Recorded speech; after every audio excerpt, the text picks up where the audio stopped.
Well, guys, I made the $3 hammer last week. This week, I thought, why not? I'm going to make the $8 hammer. So you can see an 8 on it. So I bought this hammer for $8. It's a little over 4 pounds, which I'm used to using a 4-pound hammer, but yeah, this one's a little over 4 pounds. I'm actually going to grind on it and try to get the weight down to right at 4 pounds. We'll see. Um, It is really just a block of steel with a hole in it that has been tempered. I find no markings on it anywhere. Um, Nothing. So the handle, someone has cut grooves in it, I'm guessing for grip. Them are blister makers. So we will be replacing the handle in this hammer, whether I buy one or make one, I don't know. It's got a couple of good chips out. There's one right there. Another one here on this corner. I don't even know how they did that one. But overall, it's really not too bad. The faces have some marks. Try to get some. The faces have some marks. We're going to repolish up the faces. Going to do a little grinding on the side of it. Like I said, I would like to get it down to right at 4 pounds. Maybe it'll be a teammate to the one I made the other day. But here we are today. My $8 hammer. So let's see what we can come up with on this one. First thing we gotta do, pull the handle.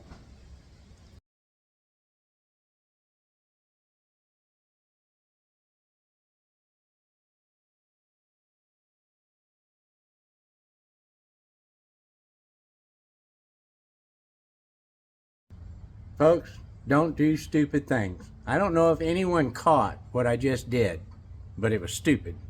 So let me break it down for you.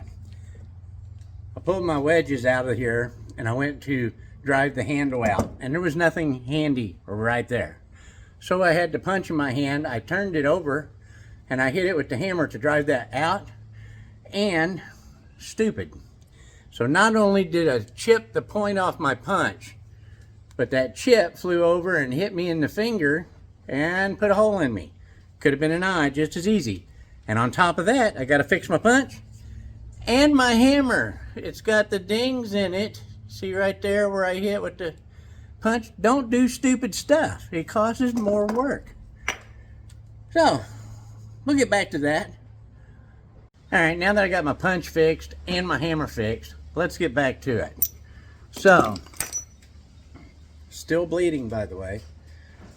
So, as soon as I pulled that handle out, I went ahead and put some X's on the top. This is the top of my hammer.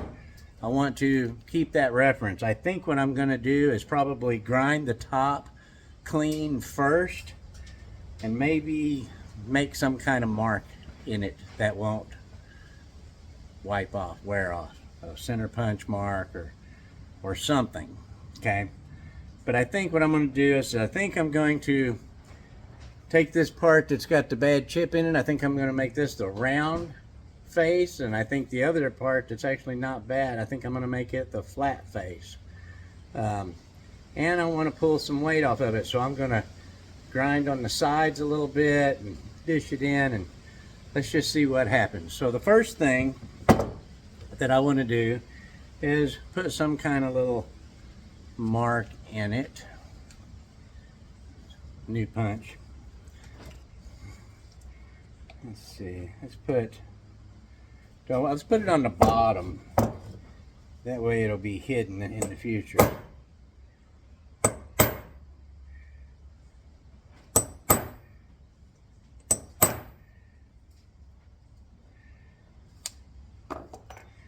Alright, I'm going to go hit that on the grinder real quick and see if it comes off. Okay, I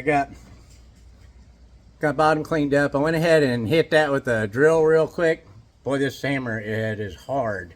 But I went ahead and cleaned up the other side. You can see it's pitted pretty bad. So now I'm debating. I think I'm going to lay it out, kind of whatever I see here. And then I think I'm going to grind my face first to get them roughed in, and then I can change everything if I need to after that. So give me a minute to figure out what I want to do, and we'll lay it out.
All right, so there's my flat face roughed in, my round face roughed in.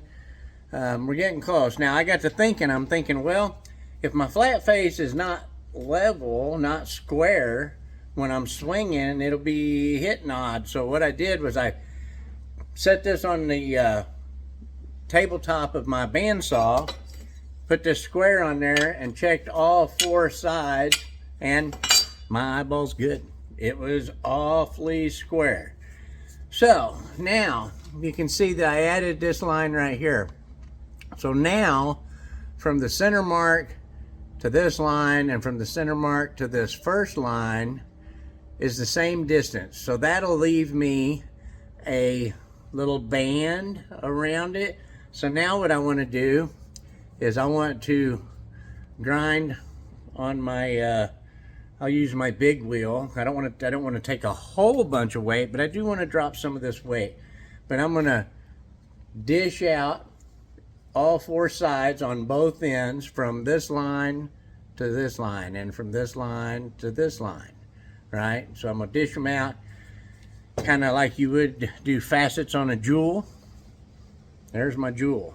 So I think that's what we're going to do now. So I'm going to put some 36 or 40 grit belt on that. I'm going to go ahead and throw a new belt on that, and we'll start grinding.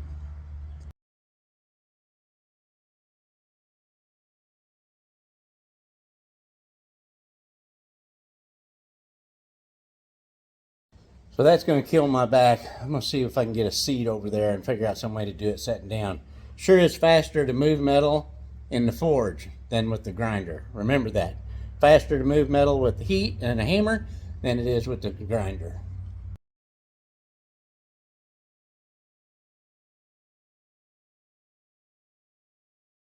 Alright, so you get an idea what I'm doing. I'm dishing out these sides. This is going to take a while, so no point in y'all watching how boring this is, but I will be back when I'm closer, or screw something up, or come up with a new idea. It's hot. There's one side roughed in. Let's get to the other side. Alright guys, hammer's done. So like I said, just over 3.5 pounds. I went to town and got a handle. I got about $6 in a handle. I got about $8 in the hammer. So $14 and about 4 hours of my time. I do have a little bit of time in this, but because I did all the grinding and the stock removal on it. Oh, I should have just forged it. But here it is. There's my hammer. Now you can see it still has a little pitting here and there. I don't mind it. I like it. I like the looks of it. So I just got one metal in there and one cross. I did go ahead and put an Osage orange wedge in it, just like the other hammer. I have a rounding side. See that rounded, polished out. I got a flat side, polished out. The corners are all beveled down, nice. The hammer turned out really well. If I'd have forged it, I could have put my touch mark on it, damn it. But what can I say? So I did the handle the same way. It's got like a double waist on it, so that way I can hold it up here and I can hold it down here.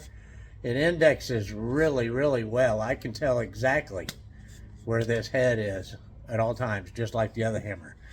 I can't wait to use it, and that is how you get nice hammers when you're a tightwad like me.